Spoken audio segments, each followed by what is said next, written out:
Assalamualaikum warahmatullahi wabarakatuh.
Alhamdulillahilladzi hadana lihada wa ma kunna linahtadiya laula an hadana Allah. Ashhadu an la ilaha illallah wahdahu la syarika lahu wa ashhadu anna Muhammadan abduhu wa rasuluhu la nabiyya ba'dahu. Allahumma salli wa sallim wa barik ala nabiyyina Muhammadin wa ala alihi wa sahbihi wa walahu. Amma ba'du. Faya ibadallah, usikum wa nafsi bitaqwallah, faqad fazal muttaqun. Qala ta'ala fi kitabihil karim, a'udzu billahi minasyaitonir rajim. Bismillahirrahmanirrahim. Ya ayyuhalladzina amanu taqullaha haqqa tuqatih wa la tamutunna illa wa antum muslimun. Jamaah salat Jumat sekalian, pertama sekali saya mengajak kita semua untuk meningkatkan ketakwaan kepada Allah. Takwa dalam makna takut kepada Allah. takut apanya? Takut ancaman hukumannya, mengerikan membayangkan hukuman Allah, mengerikan kalau kita sempat divonis bersalah dan dinyatakan tidak selamat dari api neraka. Karena rasa takut itu, akhirnya kita lebih merasa ringan untuk menjalankan perintah Allah. Karena rasa takut itu, sehingga kita tidak menjadi berani melanggar larangan Allah. Jamaah sekalian, tidak ada yang lebih baik yang akan saya sampaikan dari mimbar ini selain apa yang Allah sampaikan di dalam kitabnya dan juga yang diwasiatkan Nabi Muhammad SAW dalam sunnahnya. Saya pertama mengutip satu ayat dari Al-Quran, tepatnya berada di surah Al-Ahzab ayat 21. A'udzu billahi minasyaitonir rajim. Bismillahirrahmanirrahim. Laqad kana lakum fi Rasulillahi uswatun hasanatun liman kana yarjullaha wal yawmal akhir wa dzakarallaha katsira. Ayat ini bermakna sesungguhnya ada di dalam sang utusan Allah itu, yaitu Nabi Muhammad SAW, dalam dirinya itu ada teladan yang baik. Ayat itu belum titik. Teladan yang baik bagi orang yang berharap berjumpa dengan Allah dan bagi orang yang ada pikiran ada hidup setelah mati dan bagi orang yang banyak mengingat Allah. Bahwa Nabi Muhammad SAW betul teladan yang baik, tapi ayat ini memberikan batasan teladan yang baik untuk orang yang rindu kepada Allah. Kalau keteladanan untuk selain itu bukan Nabi Muhammad contohnya. Kedua juga Nabi Muhammad juga adalah teladan yang baik bagi orang yang selalu berorientasi hidup setelah mati. Kalau orientasi hidup duniawi, bukan Nabi Muhammad teladannya. Nabi Muhammad itu teladan yang baik untuk model kehidupan yang berorientasi akhirat saja. Kalau untuk orientasi kehidupan dunia, Nabi Muhammad bukan orang yang menjadikan teladan untuk itu. Karena kalau urusan dunia itu tak lepas dari cerita bersenang-senang, berbangga-bangga, berlagak-lagak. Tapi Nabi Muhammad bukan untuk contoh itu. Kayak ayat Al-Quran tidak titik sampai hanya narasi kalimat bahwa pada diri sang utusan Allah itu ada teladan yang baik. Ayat itu belum titik sampai di situ. Masih ada lanjutannya, yaitu bagi orang yang rindu kepada Allah, berharap jumpa kepada Allah, yang ada pikiran dia, ada hidup setelah mati, yang menyebut Allah. Kalau orientasi hidup dunia, Nabi Muhammad bukan contoh yang baik. Kalau kehidupan yang dunia itu enaknya, dia punya kekuatan, dia punya kekayaan, dia punya pengaruh. Semua yang enak-enak, itulah dunia. Yang enak-enak, harta banyak, istri cantik atau istri banyak, punya pengaruh, disegani orang, banyak pengikut, itu enak. Banyak duit, itu enak.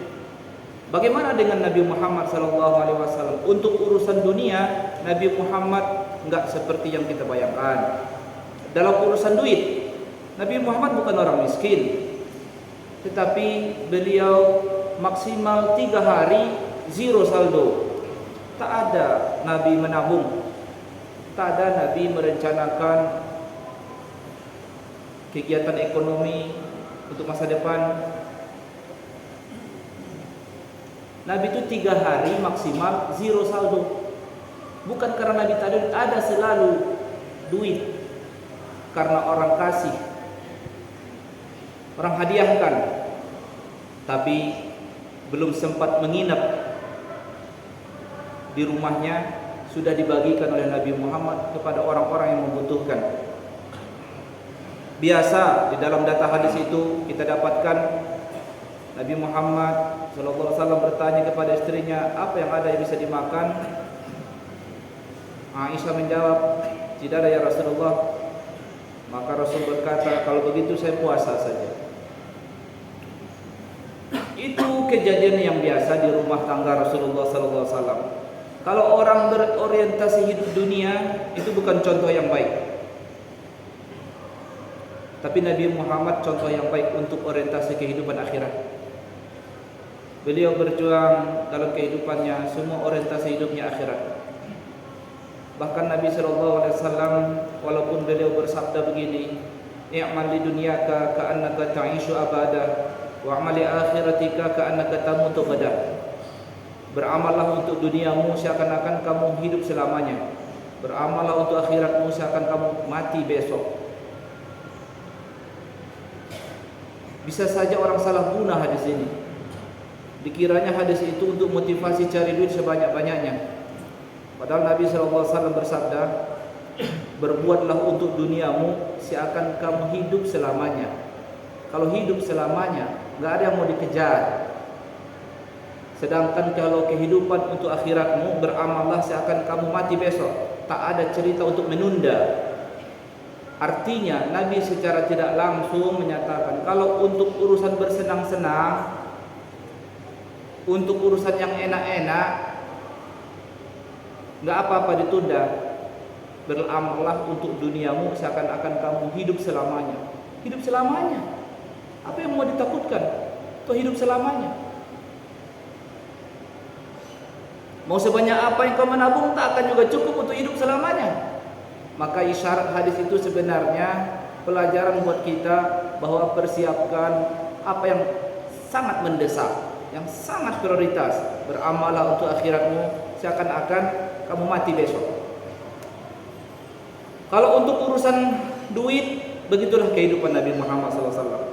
Jangankan untuk beliau, bahkan beliau jangankan nabung, Nabi biasa berutang, tapi bukan untuk kepentingan dirinya sendiri, berutang untuk memenuhi kebutuhan orang lain.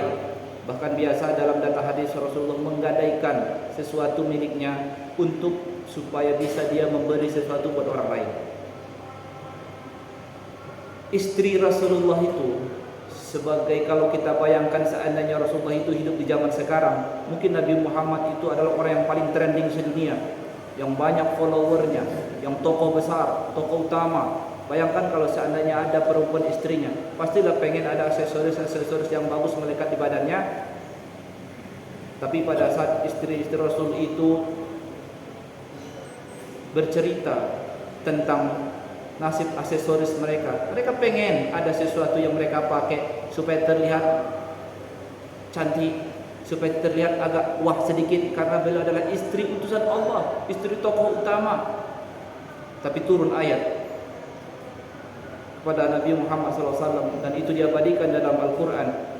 Katakan wahai Muhammad kepada para istrimu, kalau mereka itu pengen kesenangan dunia, sini biar aku kasih kalian kesenangan dunia. Tapi setelah itu kalian bukan istriku lagi. Tapi kalau kalian ingin kesenangan akhirat, maka ikutlah bersama. Seandainya ada orang mau mengamalkan ini kepada istrinya sekarang, istrinya mungkin minta cerai saja. Karena orientasi hidup orang tidak selalu akhirat-akhirat betul. Apa salahnya kalau kita mencari dunia? Ya betul, tidak ada yang salah. Tetapi apapun, kalau dijadikan Nabi Muhammad SAW teladan yang baik, ayat itu menjelaskan sangat tegas. Liman kana yarjullaha wal yawmal akhir wa dzakarallaha katsira.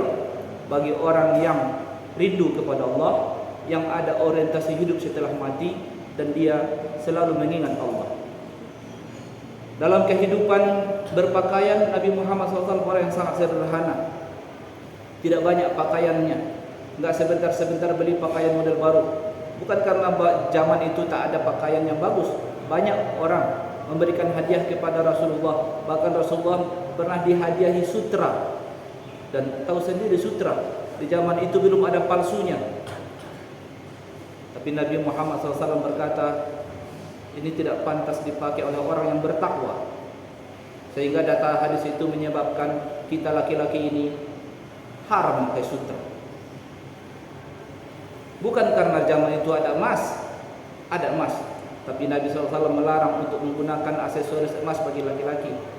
Dilarang untuk memakai aksesoris wadah makan atau minum dengan yang berbahan emas. Kenapa? Orientasi hidup pengikut Nabi Muhammad itu adalah akhirat. Pernah suatu waktu dalam perjalanan Rasulullah berangkat umrah, sepanjang perjalanan dari Madinah hingga Mekah, sejarak sekarang kalau dihitung sekira 400 km dengan jalan tol, dan sekarang itu lebih, tentu kalau diukur zaman dulu tentu lebih panjang lagi karena jalannya pasti berkelok-kelok.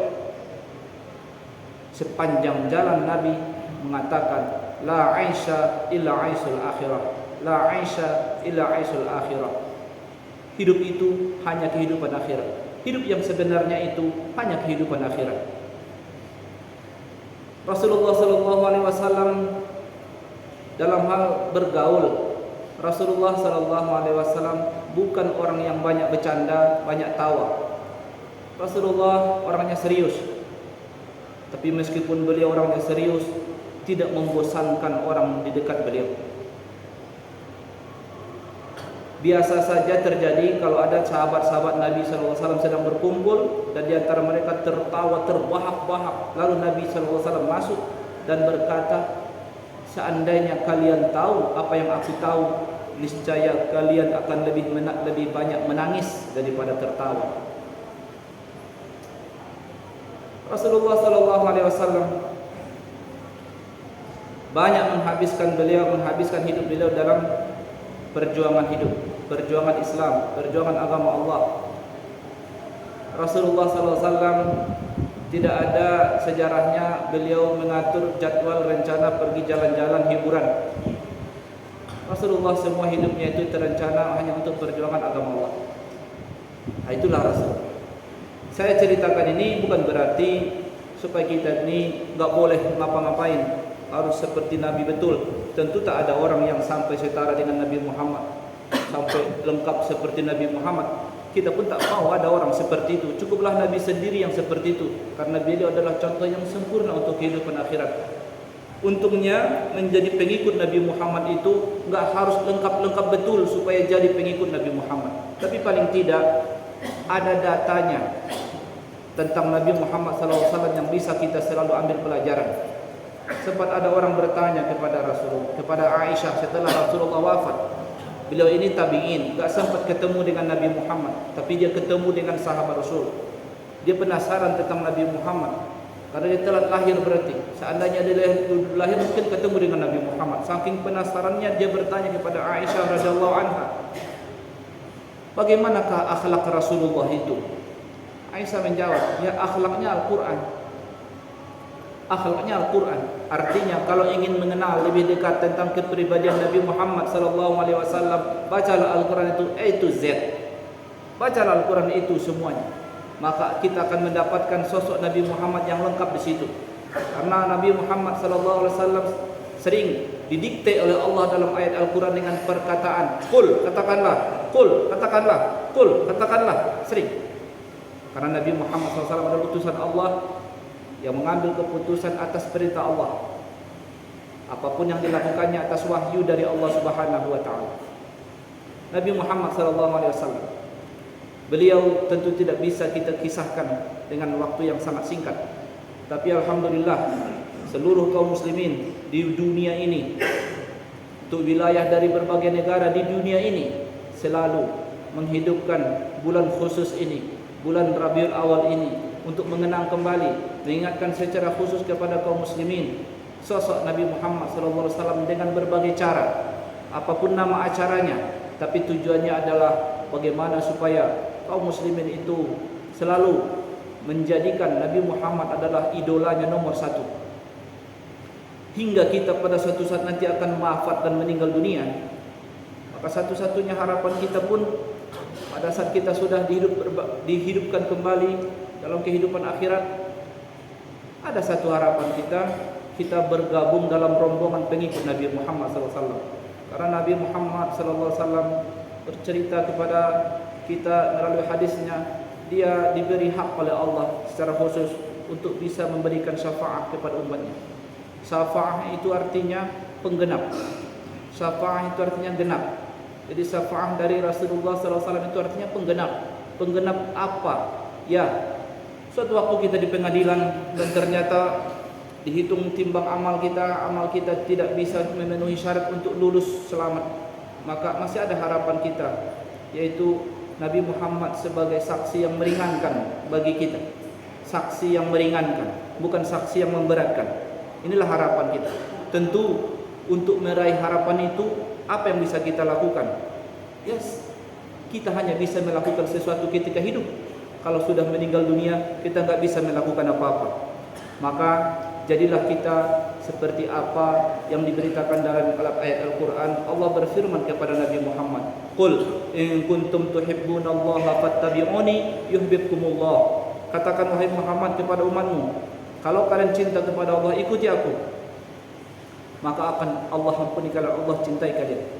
Dalam data hadis Rasulullah juga berkata, tidak dibilang kalian bagus imannya, belum benar iman kalian itu sebelum kalian jadikan Allah dan Rasulnya yang paling kalian cintai melebihi diri kalian dan anggota keluarga kalian.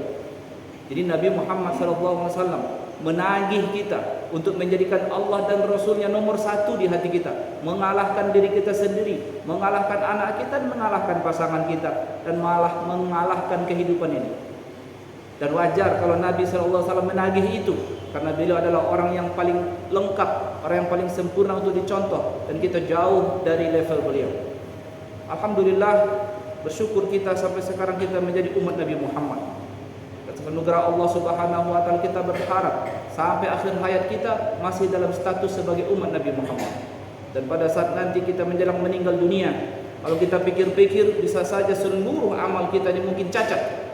Salat kita cacat, sedekah kita cacat karena ria, kita membantu orang cacat karena berharap balas budi. Banyak amal yang cacat, tapi ada satu harapan kita. Mungkin suatu waktu menjelang akhir hayat ada yang bisa kita pertahankan. Ya Allah, aku adalah pengikut Nabi Muhammad SAW. Inilah kecintaan kita kepada Nabi Muhammad yang ditagih oleh Allah bagi kepribadian setiap Muslim kita ini. Dan tetaplah menjadikan Nabi Muhammad nomor satu di hati kita. Tetaplah Nabi Muhammad itu nomor satu dalam keluarga kita. Didikkan kepada anak-anak bahwa Nabi Muhammad itu adalah teladan yang baik. Dari berbagai bagian kehidupan kita hadirkan Nabi Muhammad SAW dalam kepribadian, bahkan dalam berperilaku. Dan Nabi Muhammad SAW orang pemaaf, orang penyayang. Beliau itu memeluk anak yatim, padahal zaman itu orang tak biasa memeluk anak. Rasulullah itu memeluk cucunya, sampai ada orang bertanya, ya, kepada temannya, apakah kalian memeluk anak kalian? Lalu teman-teman, kami tidak pernah memeluk anak kami. Lalu Rasulullah bertanya, kalau tak ada kasih sayang di hati kalian, apa lagi yang bisa kalian harapkan? Rasulullah menampakkan sosok yang penyayang. Bahkan Rasulullah SAW orang yang tidak bisa dan tidak biasa membesar-besarkan masalah. Pernah suatu waktu ada bapak-bapak pipis di masjid, sehingga ada sahabat yang marah besar, hampir menonjoknya. Kalau seandainya tonjokan itu melayang, mungkin sudah luka lebam, paling tidak luka dalam. Tapi Rasulullah menghalangnya, jangan, karena dia tidak tahu, karena dia tidak mengerti.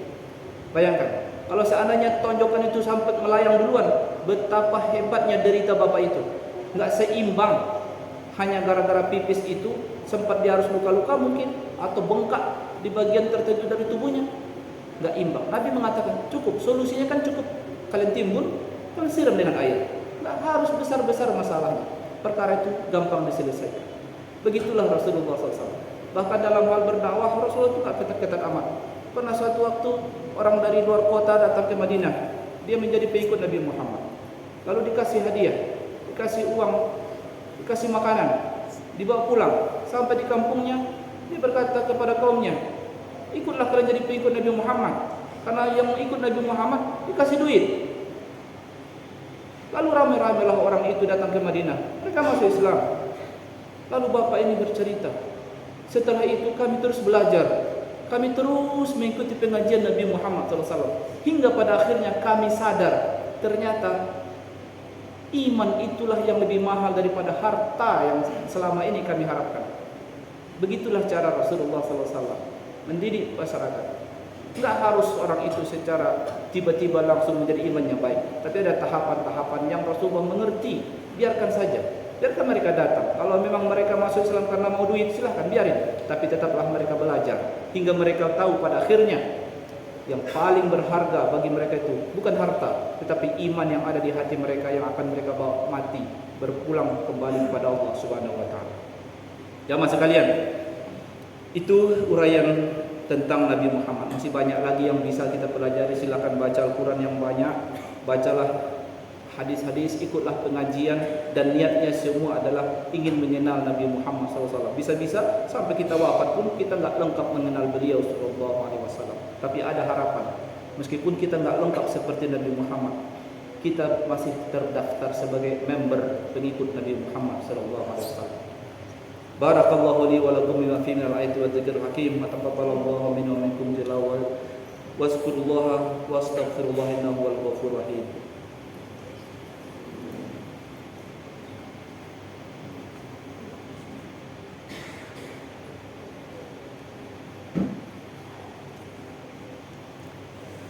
Alhamdulillahi rabbil alamin wa bihi nasta'in ala umuri dunya waddin. Asyhadu an la ilaha illallah al-malikul haqqul mubin wa asyhadu anna Muhammadar rasulullah shadiqul wa'dil amin. Allahumma salli wa sallim ala sayyidina Muhammadin wa ala alihi wa sallam ajma'in. Amma ba'd. Fa ya ibadallah usikum wa nafsi bittaqwallah faqad fazal muttaqun. قال تعالى في كتابه الكريم أعوذ بالله من الشيطان الرجيم بسم الله الرحمن الرحيم يا أيها الذين آمنوا اتقوا الله حق تقاته ولا تموتن إلا وأنتم مسلمون إن الله وملائكته يصلون على النبي يا أيها الذين آمنوا صلوا عليه وسلموا تسليما اللهم صل وسلم على سيدنا محمد وعلى آله وصحبه أجمعين ورضى اللهم على أربعة الخلفاء الراشدين أبي بكر وعمر وعثمان وعلي وعلى بقية الصحابة والتابعين والتابعين ومن تبعهم بإحسان إلى يوم الدين وعلينا برحمتك يا أرحم الراحمين قولوا آمين. اللهم اغفر للمسلمين والمسلمات والمؤمنين والمؤمنات الأحياء منهم والأموات إنك سميع قريب مجيب الدعوات يا قاضي الحاجات. اللهم اقسم لنا من خشيتك ما تحول به بيننا وبين معاصيك ومن طاعتك ما تحول به بيننا وبين معاصيك ومن اليقين ما يهون به علينا مصيب الدنيا ومتعنا بأسماعنا وأبصارنا أبدا ما أحييتنا ولا تجعل مصيبتنا في ديننا ولا تجعل الدنيا أكبر همنا ولا مبلغ علمنا ولا تسلط علينا بذنوبنا من لا يخافك ولا يرحمنا. ربنا هب لنا من أزواجنا وذرياتنا قرة أعين واجعلنا للمتقين إماما. ربنا آتنا في الدنيا حسنة وفي الآخرة حسنة وقنا عذاب النار والحمد لله رب العالمين. عباد الله إن الله يأمر بالعدل والإحسان وإيتاء ذي القربى وينهى عن الفحشاء والمنكر والبغي يعظكم لعلكم تذكرون.